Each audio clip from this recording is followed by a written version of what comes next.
राष्ट्रवादी काँग्रेसचे नेते जितेंद्र आव्हाड यांनी प्रभू श्रीराम यांच्या संदर्भात वादग्रस्त वक्तव्य केले। श्रीराम मांसाहारी होते असे वक्तव्य केल्यानंतर विरोधकांनी त्यांना चांगलेच धारेवर धरले आहे। मुख्यमंत्री एकनाथ शिंदे यांनी देखील चांगलेच छापले आहे। बघूयात। राम आपला आहे, बहुजनांचा आहे राम, शिकार करून खाणारा राम तो आमचा आहे, आमच्या बहुजनांचा।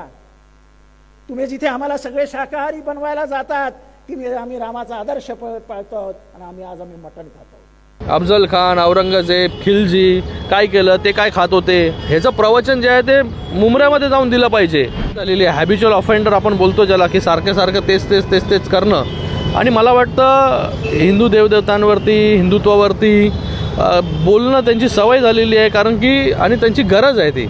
त्या ज्या मतदारसंघातून निवडून येतात तिथे तसं बोलले नाही तर त्या ठिकाणी त्यांचं राजकारण जे आहे ते त्या ठिकाणी त्या मतदारसंघामध्ये ते करू शकत नाही। पण राजकारणाची पातळी जी आहे ती एवढ्या खाली जाईल मला वाटलं नव्हतं, कारण की प्रभू श्रीराम जे आहे ते आपल्या पूर्ण देशाचे सगळ्यांचे आराध्य दैवत आणि त्यांच्याबद्दल अशा सगळ्या गोष्टी बोलणं मला वाटतं प्रत्येकाने त्याचा निषेध जो आहे तो त्या ठिकाणी केलेला आहे।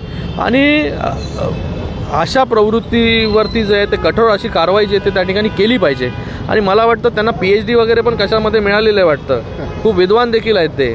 तर मला वाटतं त्यांनी आमच्या देवदेवतांवरती न बोलता त्यांनी अफजल खान, औरंगजेब, खिलजी काय केलं, ते काय खात होते, ह्याचं प्रवचन जे आहे ते मुंबऱ्यामध्ये जाऊन दिलं पाहिजे। लोकांना जे आहे ते आमच्या हिंदुत्वाबद्दल, हिंदू देवदेवतांबद्दल जे आहे ते शिकवण्याचं भानगडीत त्यांनी पडू नये असा सल्ला देखील मी त्यांना देतो।